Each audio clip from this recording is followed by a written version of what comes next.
PSC ആവർത്തിക്കുന്ന പ്രധാനപ്പെട്ട 10 ചോദ്യങ്ങൾ. മെലൂഹ എന്നറിയപ്പെടുന്ന സംസ്കാരം ഏത് എന്ന് ചോദിച്ചിട്ടുണ്ട്. എന്താണ് മെലൂഹ എന്നറിയപ്പെടുന്ന സംസ്കാരമാണ് സിന്ധു നദീതട സംസ്കാരം. അപ്പോൾ സിന്ധു നദീതട സംസ്കാരം അറിയപ്പെടുന്ന മറ്റൊരു പേരാണ് മെലൂഹ എന്ന് പറയുന്നത്. അതുപോലെ ചന്ദ്രഗുപ്ത മൗര്യന്റെ പിൻഗാമിയായിട്ട് വന്ന ഭരണാധികാരി ആര് എന്നൊരു ചോദ്യമുണ്ട്. അതായത് ആരാണ്? ബിന്ദുസാരൻ. അപ്പോൾ ചന്ദ്രഗുപ്ത മൗര്യന്റെ പിൻഗാമിയായിട്ട് വന്ന ഭരണാധികാരിയാണ് ബിന്ദുസാരൻ. അതുപോലെ നമ്മൾ കഴിഞ്ഞ വീഡിയോകളിൽ പഠിച്ചു, ഹാരപ്പ സംസ്കാരം കണ്ടെത്തിയത് ദയാറാം സാഹിനിയാണ്. 1921 ദയാറാം സാഹിനി ഹാരപ്പൻ സംസ്കാരം കണ്ടെത്തിയതെന്ന് പറഞ്ഞു. എന്നാൽ മോഹൻജുദാരോ എന്ന പ്രദേശം, അഥവാ ഹിന്ദു നദിയുടെ സംസ്കാരവുമായി ബന്ധപ്പെട്ട മോഹൻജുദാരോ എന്ന പ്രദേശം കണ്ടെത്തിയത് ആരെ എന്ന് ചോദിച്ചാൽ RD ബാനർജിയാണ്. അദ്ദേഹം 1922 എന്ത് കണ്ടെത്തിയത്? മോഹൻജുദാരോ കണ്ടെത്തിയത്.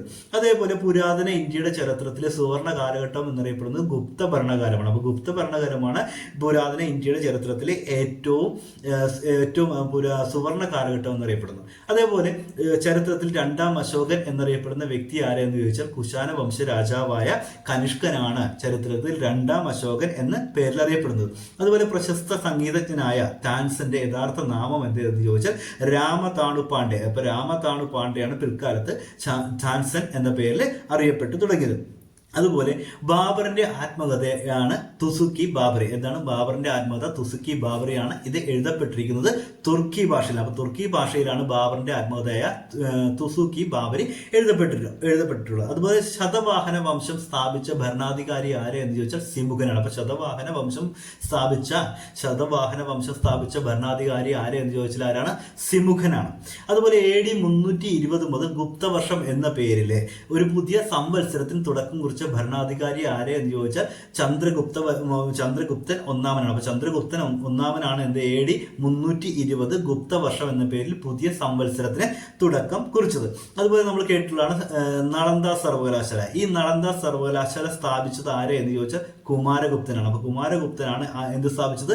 നളന്ദ സർവകലാശാല സ്ഥാപിച്ചത്. അതേപോലെ ആഗ്ര പട്ടണം പണി കഴിപ്പിച്ചത് ആരെ എന്ന് ചോദിച്ചിട്ടുണ്ട്. അത് സിക്കന്ദർ ലോധി. അപ്പൊ സിക്കന്ദർ ലോധി സ്ഥാപിച്ചതാണ് ആഗ്ര പട്ടണം. അപ്പൊ ഒന്നുകൂടി മെലൂഹ എന്നറിയപ്പെടുന്നത് സിന്ധു നദീതട സംസ്കാരമാണ്. അതേപോലെ ആഗ്ര പട്ടണം പണി കഴിപ്പിച്ചത് സിക്കന്ദർ ലോധിയാണ്. നളന്ദ സർവകലാശാല സ്ഥാപിച്ചത് കുമാരഗുപ്തനാണ്. ഗുപ്തവർഷം AD 320 മുതൽ ഗുപ്തവർഷം ആരംഭിച്ചത് ചന്ദ്രഗുപ്തൻ ഒന്നാമനാണ്. ബാബറിന്റെ ആത്മകഥയുടെ പേരാണ് തുസുക്കി ബാബറി. ഇത് ഏത് ഭാഷയിലാണ്? തുർക്കി ഭാഷയിലാണ്. ശതവാഹന വംശം സ്ഥാപിച്ചത് ആരാണ്? സിമുഖനാണ്. രാമതാണു പാണ്ഡെ എന്നറിയപ്പെടുന്ന താൻസനാണ്. അതുപോലെ പുരാതന ഇന്ത്യയുടെ സുവർണ കാലഘട്ടം എന്ന് പറയുന്നത് ഗുപ്ത കാലഘട്ടമാണ്. 2ാം അശോകൻ എന്നറിയപ്പെടുന്നത് ആരാണ്? കനിഷ്കനാണ്. അതുപോലെ RD ബാനർജിയാണ് മോഹൻജുദാരോ 1922 കണ്ടെത്തിയത്.